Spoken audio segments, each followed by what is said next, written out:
যারে নিজে তুমি ভাসিয়েছিলে দুঃখ ধারার ভরা স্রোতে, যারে নিজে তুমি ভাসিয়েছিলে তারে ডাক দিলে, তারে ডাক দিলে আজ কোন খেয়ালে আধার তোমার ওপার হতে, তারে ডাক দিলে আজ কোন খেয়ালে আবার তোমার ওপার হতে, যারে নিজে তুমি ভাসিয়েছিলে। শ্রাবণ রাতে বাদল ধারে উদাস করে কাঁদাও যারে, আবার তারে ফিরিয়ে আনা ফুল ফোটানো ফাগুন রাতে, যারে নিজে তুমি ভাসিয়েছিলে।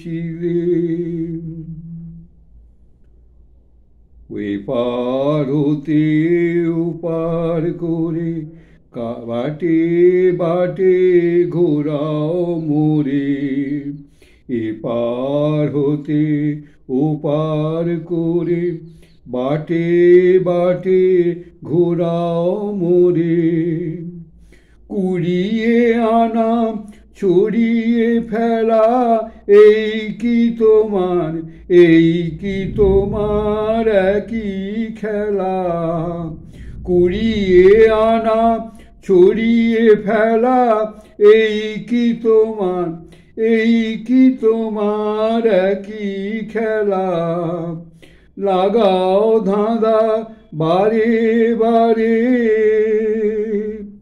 এই আধারে এই আলোকে, যারে নিজে তুমি ভাসিয়েছিলে, যারে নিজে তুমি। সোমেশ্বরানন্দের অনুধ্যানে আমি বলছি, উনি বিভিন্ন সেন্টারে ট্রান্সফার হয়েছেন, যেখানে যেখানে যেরকম যেরকম কাজ করেছেন বা কাজ করতে হয়েছে ওনাকে মিশনের নিয়ম অনুযায়ী দায়িত্ব দেওয়া হয়েছে, সেই সেই পরিবেশে যা যা ঘটেছে সেখানে সেগুলো তিনি রেকর্ড করেছেন এবং সেই থেকেই আপনাদের শোনাচ্ছি। তো এটা খুব ইন্টারেস্টিং, সাধুরা কী করে জীবন কাটায়, কী করে সারাদিন, কী কাজ নিয়ে দেয়, কী ভাবনা চিন্তা করে, এইগুলোই এখানে বলা হয়েছে আর কি। চেরাপুঞ্জিতে কয়েক বছর কাটলো, একসময় লম্বা ছুটি নিয়ে বেরিয়ে পড়লাম।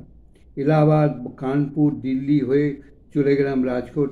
সেখানে শ্রীরামকৃষ্ণ মন্দিরের উদ্বোধন, বিভিন্ন জায়গা থেকে সাধুরা এসেছেন, কয়েকদিন বেশ আনন্দে কাটলো। তারপর গুজরাট ঘুরে শুরু করলাম গির অরণ্য, দ্বারকা, সোমনাথ ইত্যাদি হয়ে বোম্বে গেলাম, তারপর দাক্ষিণাত্য ভ্রমণ। এই যেগুলো বললেন সেগুলো সব কিন্তু আমার ঘোরা, এই দ্বারকা, তারপরে গুজরাট, সোমনাথ, এইগুলো সমস্ত আমিও ঘুরে দেখি, ঠাকুরের কৃপায় আমাকে ঠাকুর ঘুরিয়ে দিয়েছি। ছুটি ছিল 1 মাসের, কিন্তু 2.5 মাসের উপর হয়ে গেল আমি ঘুরে বেড়াচ্ছি।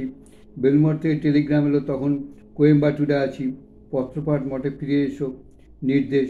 অবাধ্য হিসেবে আমার নাম ছিল আগে থেকেই, কী আর হবে ভাবলাম, কিছুটা ধমক খেতে হবে। আরও কিছুটা ঘোরাঘুরি করে বেলমঠে ফিরলাম। কপাল ভালো, ধমক খেতে হলো না, আমার বদলি করা হলো কলকাতার অদ্বৈত আশ্রমে।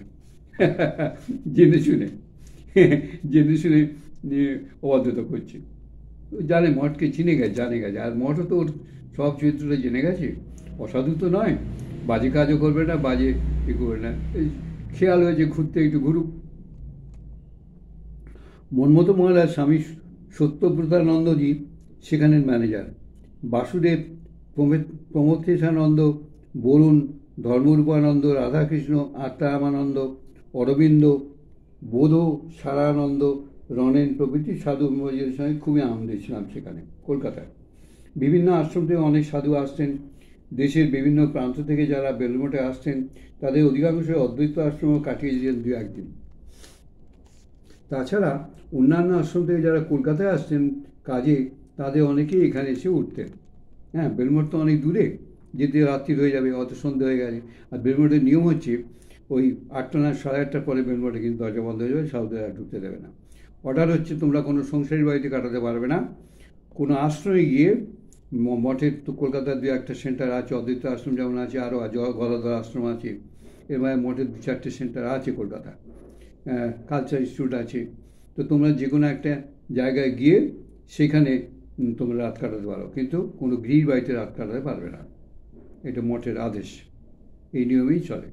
তো স্বাভাবিক কলকাতায় সব কাজে আসতো, সাধুরা রাত্রি হয়ে যেত, তখন অদ্বৈত আশ্রম তো কলকাতার মধ্যে, এন্টারি ওখানে গিয়ে আশ্রয় নিতেন তারা। অদ্বৈত আশ্রম তৈরি হয়েছিল মায়াবতীতে স্বামী বিবেকানন্দের সময়। ইংরাজি মাসিক পত্রিকা প্রবুদ্ধ ভারত প্রকাশিত হতো সেখান থেকে। পরবর্তীকালে এক ভদ্রলোকের দেওয়া এক বাড়িতে চালু হয় এর কলকাতার শাখা। এখানে ঠাকুরঘর বা মন্দির নেই, অদ্বৈত বেদান্তের সাধনা। তখন এটা ছিল 4তলা বাড়ি, 1তলার অফিস, প্রকাশনা বিভাগ, বই বিক্রি, প্রবুদ্ধ ভারতের সিটি এডিটরের কাজের অফিস। পত্রিকার সম্পাদক থাকেন মায়াবতীতে, তিনি প্রতি বছর সেখান থেকে পাঠিয়ে দেন পাণ্ডুলিপি। সিটি এডিটরের কাজ পত্রিকার ছেপে গ্রাহকদের কাছে পাঠানো। 2তলা লাইব্রেরি ও অডিটোরিয়াম, 3 ও 4তলায় সাধু ব্রহ্মচারীদের থাকার ঘর, কমন বাথরুম, রান্নাঘর 4তলায়, 5তলায় ছাদের একপাশে ধ্যানের ঘর। সকালে ঘুম থেকে ওঠার কোনো ঘন্টা পড়ে না এখানে, যে যা নিজের মতো করে ওঠে, নিজের ঘরে ছাদে ধ্যান করে, সাধনা করেন সাধু ব্রহ্মচারীরা। 7টায় ব্রেকফাস্ট, 4তলায় রান্নাঘরের সামনেই খাওয়ার ঘর, আসন করে পিঁড়ির ওপর বসা, সামনে ডেস্ক, টোস্ট, ধোসা, ইডলি, রুটি, তরকারি, এক একদিন এক এক রকম খাবার পর ব্রহ্মচারী চলে যেত ছাদের ধ্যানের জন্য। ওখানে দৈনিক বৈদিক স্তোত্র উচ্চারণ অভ্যাসের পর মন্মথ মহারাজের তাদের শাস্ত্র পড়াতেন। আমরা ঘরদোর পরিষ্কার করে, কাপড় কাচাকাচি করে, স্নান করে তারপর যেতাম। 9:30 থেকে অফিস, সবাই 1তলায় চলে যেতেন। আমার কাজ ছিল বইয়ের প্রুফ দেখা, তাই আমার নিচে যেতে হতো না, নিজের ঘরে বসেই কাজ করতাম। দুপুরে খাওয়ার ঘন্টা 12টায়, খেয়ে আবার সবাই অফিসে যেত। বিকেল 6টা 6:15 নাগাদ ফিরে আসতো। আমরা বসতাম রান্নাঘরের পাশের ছাদে, আড্ডা দিতাম, সেই সঙ্গে খাওয়া, চা, মুড়ি।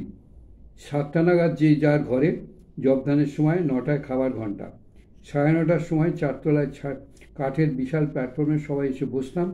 একজন ব্রহ্মচারী কোনো ধর্মগ্রন্থ থেকে পাঠ করত, আমরা শুনতাম 15 মিনিট, তারপর আবার গল্প। কোনো অতিথি মহারাজ থাকলে তাদের কথা শুনতে চাইতাম। 10টার পর থেকে একে একে নিজের ঘরে চলে যাওয়া, এই ছিল মোটামুটি রুটিন। এইটা কিন্তু আমি 2-1টা মিশনে রাত কাটিয়েছি।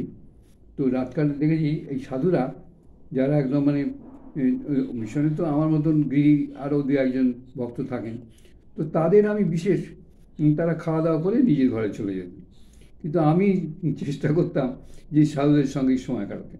তো দেখতাম কি যে সাধুরা ওই সন্ধ্যেবেলা রাত্রিবেলা খাওয়া দাওয়ার পরে খানিকটা সময় ওরা খাওয়ার ঘরে বসে ওরা একটুখানি আড্ডা দেয়। আড্ডা মানে কীরকম আড্ডা জানেন?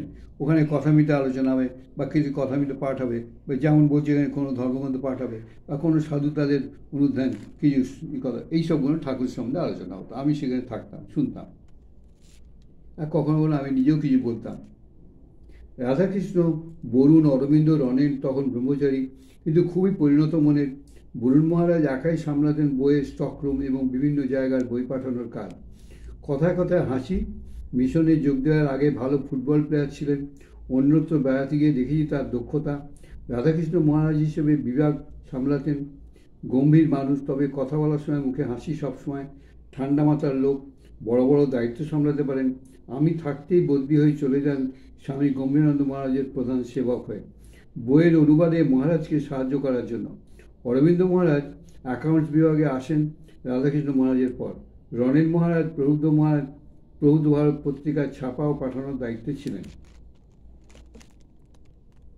এখানে শেষ করি, আর পাচ্ছি না, একটু হাঁপিয়ে পড়েছি।